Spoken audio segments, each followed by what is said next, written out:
Okay, I'm going to start off tonight with making a more informational video on the build. So no action for like 5-10 minutes or so. Attack of the Clones, something I've been using for the last couple levels that I found kind of while theory crafting. We were looking at other builds, but nothing really else mirrored it. I mean, there's a few out there. You could call it kind of a shatter build, but use nothing in power. I go straight 20 into dueling. Now, the first thing I'm going to talk about is a deceptive evasion. I'm using deceptive evasion as a vigor dump or endurance dump. I use it to dodge, obviously, but I'm using it to get images out as well in between my phase retreat, decoy, mirror images. I mean, if I need extras, I just throw out evasion. And I get a 4-point shatter along with illusionary persona. So that's a big part of the build right here, is this getting out an extra clone to use. The illusions inflicting damage or bleeds on critical. It definitely is pretty good. I'm going to be experimenting with, instead of using the 25%, but Phantasms having Fury. Clones aren't really going to crit too much in this build, so it's okay. I mean, it's not going to hurt anything to have that on there, because we are going so much into condition damage on illusions. This is really pretty awesome, because we do have a pretty good base amount of crit when we go down with divinity runes, as well as 20 into dueling. But once I get a vigor gives you endurance, which in turn gives you more clones spitting out of you and confusing the shit out of anyone who tries to kill you or duel you. Going 10 points into toughness, pretty good.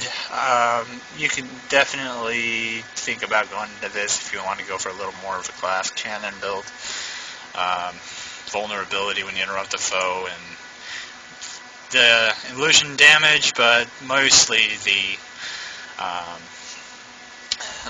mind rack damage is pretty solid. But I don't have any trouble killing anybody with this build and needing that extra damage.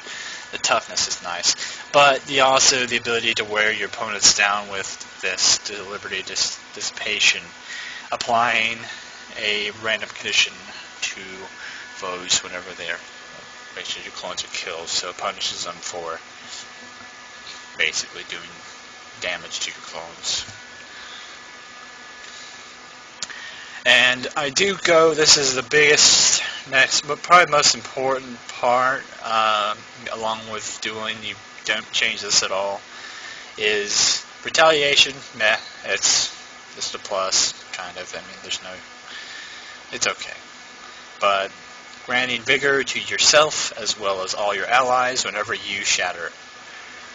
So, more ability to dodge. I mean, you're going to have the ability to dodge like crazy with this build. So you're going to be avoiding damage and spitting out clones to shatter while getting more vigor when you crit, as well as when you shatter.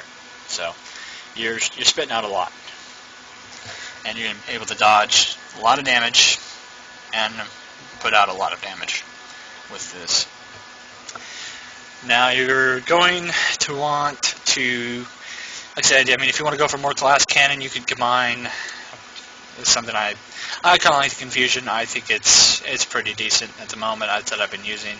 10% higher crit. If you want to combine that with 20% more damage, completely viable. It's probably more of a shatter build. I mean, it works. You could still manage to get the vigor, as well as all of these while getting the 20% more. I might actually do that tonight just to kind of see how it goes, since you are avoiding a lot of damage with all the dodging. So actually I will probably show that tonight here. All shatters inflict confusion. At the moment that mirrors really well with that. I mean, you're going to be able to mind rack and apply confusion. It's really nice. Along with extra confusion whenever you frustration. As well as diversion, obviously, but and I guess distortion as well. But and then, like I said, you're going bouncing attacks. That works really well with Winds of Chaos. You're getting buffed extra times. You're putting out burning and bleeding and vulnerability. It's bouncing extra amount of times, so very good. As far as the other ones you have available, Phantasms, you're shattering so much, you're not going to have the Phantasms out very much. So, I mean, I can make the point where if you want to have them out longer, taking advantage of the bleed, but I'm going for more spitting out clones as fast as possible, shattering them, sending out another wave, shattering, and continuing on with that. I mean, you're pretty. This is the bouncing attacks is just a plus. Shattering gives you might, very excellent. This works so well when you duel. Right here, you become an extra illusion, and whenever you mind rack, you are mind racking everything near you.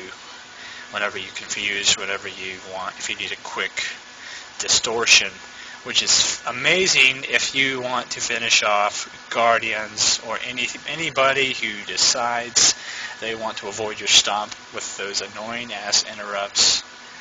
You just pop that right at the end of your stomp. Very, very dependable, and you get the kill the majority of the time.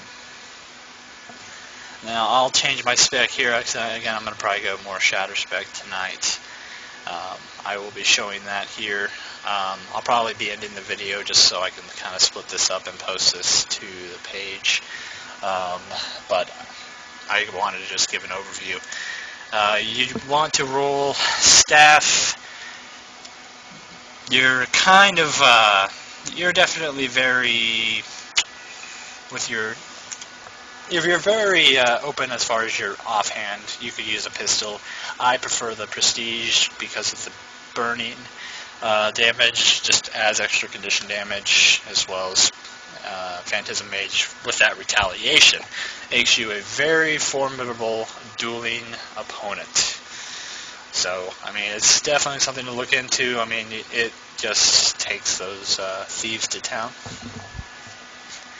And like I said, Sword, for obvious reasons, is probably your best DPS Mesmer ability that you really have. We find vulnerabilities, the ability to immobilize and distortion and damage. So, no really getting out of that. As far as your utility abilities, I play very, I would say, mobile. I like Blink for the reasons about the ability to be able to blink up certain walls, escape abilities. That doesn't work very well here. If you watch any of my other videos, you'll see me port up on a lot of maps to certain places to escape triple banged, or escape from getting triple banged. But you're going to want to run with Decoy, just the ability to get out of stun and summons another's illusion. You can use that offensively or defensively. Usually best to stay for defenses to get out of stun-free card, as well as mirror images for your double shatters.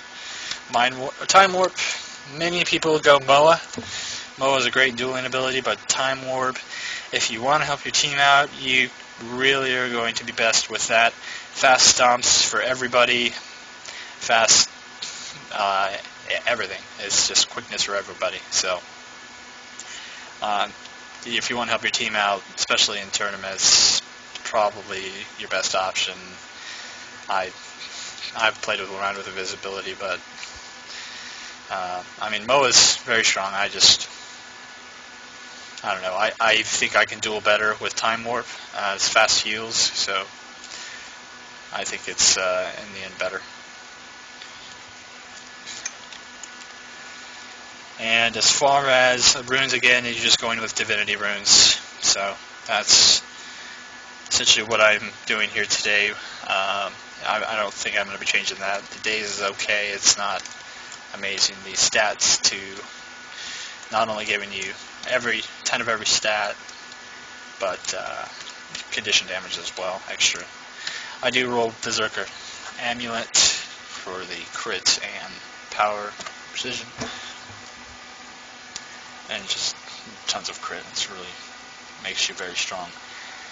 So that is my basic build overview. I am going to go ahead and end the stream real quick, just so I can split the video up. So that is essentially my how-to on this. This is my general spec overview. I guess I wouldn't say I'll show you the how-to was as far as the build, as far as me putting it to work is going to be in the next one here. So stay tuned. I'll be right back.